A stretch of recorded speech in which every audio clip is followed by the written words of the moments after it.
Hi friends, তোমরা সবাই কেমন আছো? দেখো আজকে কি রান্না করব নিয়ে চলে এলাম। দেখো এখানে আমি মুসুর ডাল করে নিয়েছি, তোমাদের আলু ভাজা করব, আর এখানে কাতলা মাছ ভাজা করব, আর ডিম কেটে নিয়েছি, আর পেঁয়াজ নিয়েছি, আর এখানে কাঁচা লঙ্কা আর পোস্ত বেটে নিয়েছি।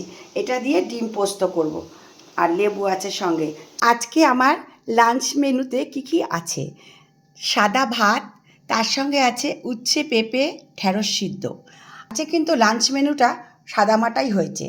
দেখো এখানে আছে মুসুরির ডাল, আর এখানে আছে সঙ্গে পাতিলেবু, আর আছে আলু ভাজা আর কাতলা মাছ ভাজা, আর এখানে আছে ডিম পোস্ত। এই ডিম পোস্ত রেসিপিটা আমি তোমাদের সঙ্গে শেয়ার করে দেবো। আর এখানে দেখো শেষ পাতে আছে চাটনি, আমের জেলি, আর এখানে আছে মিষ্টি আম, কাটা হয়নি, কেটে দেব।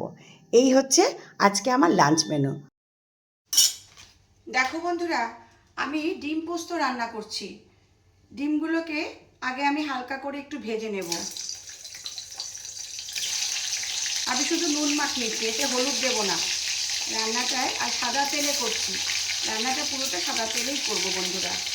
আমি ডিমগুলোকে ভেজে তুলে নিয়েছি, আর এবারে আমি এর মধ্যে পেঁয়াজ কুচিটা দিয়ে দিচ্ছি। টমেটোটাকেও দিয়ে দেব। এবার এটা ভালো করে ভাজবো। তার সঙ্গে আমি একটা কাঁচা লঙ্কা দিয়ে দিলাম। পেঁয়াজ আর টমেটোটা আমার ভাজা হয়ে গেছে। আমি এই যে পোস্তর পেস্টটা তৈরি করেছিলাম কাঁচা লঙ্কা দিয়ে বেটে, এটাকে আমি দিয়ে দিলাম। আমি এর মধ্যে একটুও হলুদ দেব না, আমি একটু কাশ্মীরি মির্চ দেব।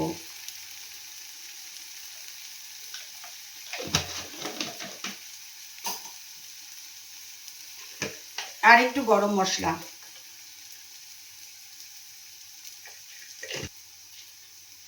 আর স্বাদ মতো লবণ। ব্যাস, এবারে একটু জল দেব। দেখো এই গ্রেভিটা তৈরি করে আমি এর মধ্যে ওই ভাজা ডিমগুলোকে দিয়ে দেব। ভাজা ডিমগুলো দিয়ে একটু আস্তে আস্তে নাড়াচাড়া করতে হবে। ব্যাস, আর জল দেব না, এটাতেই করবো, গা মাখা থাকবে একদম। তোমরা কারা কারা এইভাবে রান্না করো আমাকে জানাবে বন্ধুরা। আর যদি কেউ না করে থাকো, একদিন করে খেয়ে দেখবে, অপূর্ব টেস্ট হয়।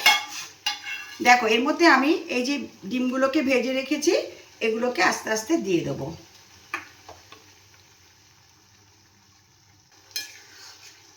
আমি এটাকে এখন সার্ভ করে দেবো। কেমন হয়েছে তোমরা কিন্তু অবশ্যই বলবে।